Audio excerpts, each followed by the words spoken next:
everybody. Welcome to this week's edition of Business Casually. We finally made it, week 10. And unfortunately, this does mean this is my last upload of Business Casually.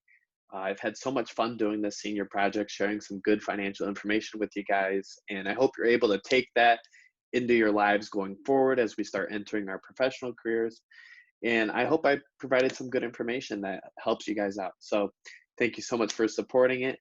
And let's go ahead and jump into this week's topic. So if you can remember, this is the second part of last week's episode, which last week we kind of looked at the 1040 and we were kind of looking specifically line by line, talking about how these different lines apply to us, where these numbers coming from, the different forms.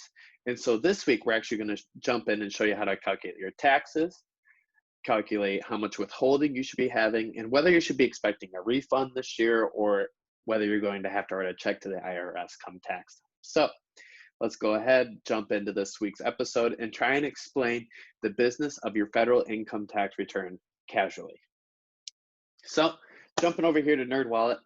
I love NerdWallet. If you have been following this project throughout the last 10 weeks, you've noticed I use NerdWallet a lot. They have a lot of applicable information for college students and a lot of great resources. So I like to use their information a lot, use a lot of their products that they provide. So, and this is all free. So I highly recommend using it. I will share the link to this calculator down below the video. So let's go ahead and jump in and show you how to use this calculator. So first question, what's your filing status? If you remember from last week, we talked about there's a couple different filing status. You could file single, there's married filing jointly, there's married filing separately, and then there's head of household.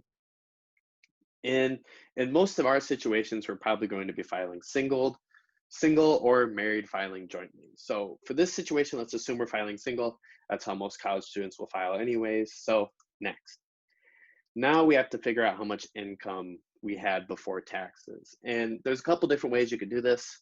If you roughly work the same amount of hours and for the same amount of pay year to year, you can just use your W-2 from last year. But the thing I like to do is I like to look at a pay stub. So today we're pretending we're John Smith.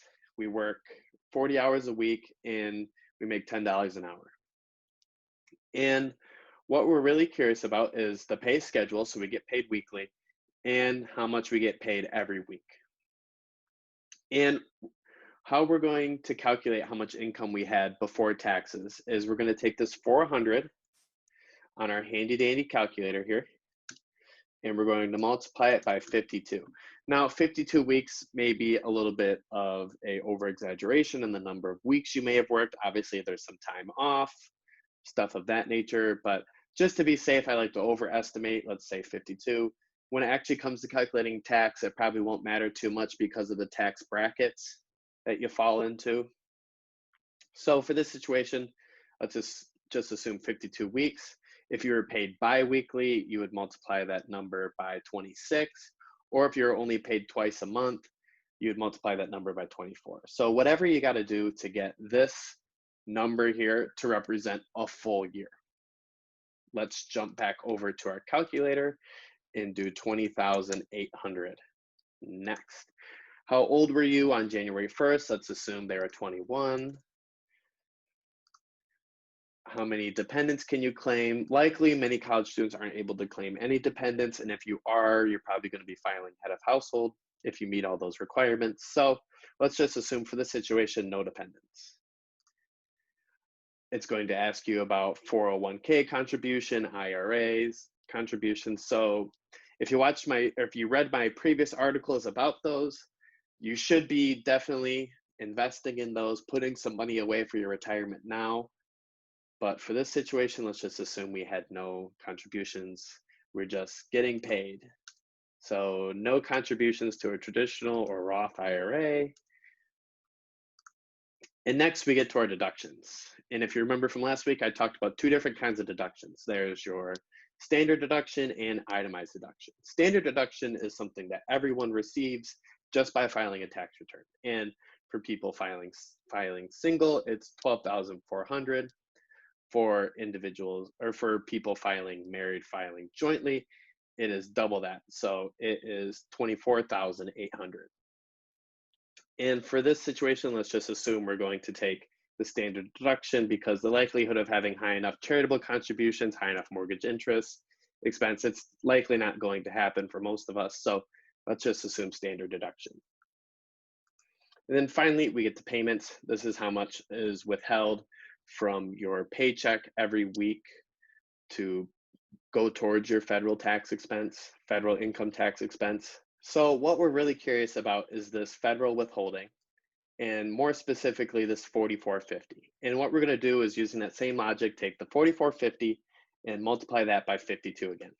So 4450 times by 52, and this gives us our estimated withholding for the year of 2,314.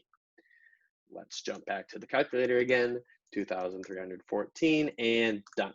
And what this does is this calculator does a great job of presenting the information for you and providing a lot of great extra information. So our taxable income is 8,400. It calculates our effective tax rate, our estimated payments, and then finally our withheld. And then we get a refund, roughly about $1,500. So yay for that.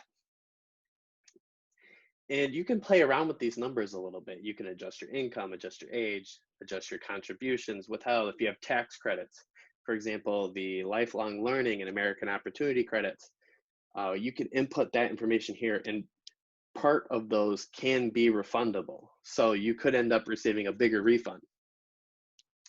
This is an important box for us, as many of us are likely still reported on our parents' tax returns as dependents. So you can check this box and see how this standard deduction changes. That's because you're reported as a dependent, and it will adjust how much refund you should expect to get back or how much you're going to have to pay. Scrolling down, it has some recommended softwares. When it comes to tax softwares, I can't recommend it enough. File your own taxes, but find a software that you can do it for free or as cheap as possible. It's super easy to file your own taxes. They'll walk you through it yourself. No need to pay somebody else to do your taxes right now. Our taxes are so simple that all you need is a software and it can really walk you through it. So definitely recommend looking to software, finding something that's cheap or free, and just rolling with that. We also have some really good information down here. We have the federal tax brackets and a little bit about the federal tax brackets. If you look at it for a single filer, we would fall in here into the second tax bracket. And the way that tax is calculated is you're taxed within a certain bracket of income. So for example, your first $9,875 you make every year is taxed at 10%. And then any amount of income that falls within these two amounts will be taxed at 12%. And as you can see, it adds in the amount from the previous bracket. So it's almost like it's building on top of each other for these tax tables. And this 12% is what would be known as a marginal tax rate, or something, or the amount of tax you're going to have to pay on your next dollar you made. If we scroll down, we also have some really useful information for standard deduction versus itemized deduction. As you can see, the standard deduction has risen this year, which is a good trend, saves us more money in taxes. It also provides information about how deductions and credits work. Definitely recommend taking a look at that and reading about that. And it also just provides some excellent tax information down here. So NerdWallet coming in clutch for us, providing some great information, a lot of great resources. So I definitely recommend checking out this tax calculator. Once again, it'll be down below this video. And you may be wondering, well, that's the federal, but what about my state? And what you could do is just look up any calculator. So for example, smartasset.com has a great calculator. And if we scroll up here, it does Michigan income tax. And you can input your household income, where you're from, Grand Rapids, what are you filing, single, any contributions, itemized deductions, exemptions.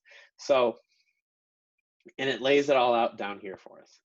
A really great resource to kind of help estimate how much taxes you're going to pay. You can see the marginal tax rates down here are different. For state, we get taxed at 4.25%. And for locals, specifically here in Grand Rapids has an income tax. So you're going to be taxed at 1.5%. So smartasset.com would be a great asset to look at for Michigan income tax. And there's a lot of these calculators all over the place. I will share this link down below as well. But it's definitely great resources to help figure out whether you're withholding enough, how much tax you should be expecting to pay this year, and whether you're going to expect to get a refund or not. So definitely some good resources. And with that, that's all I got for you guys today. I want to thank you so much for tuning in. Thank you so much for supporting Business Casually. I've had a ton of fun with this project, and I wish you guys the best of luck going forward with the semester.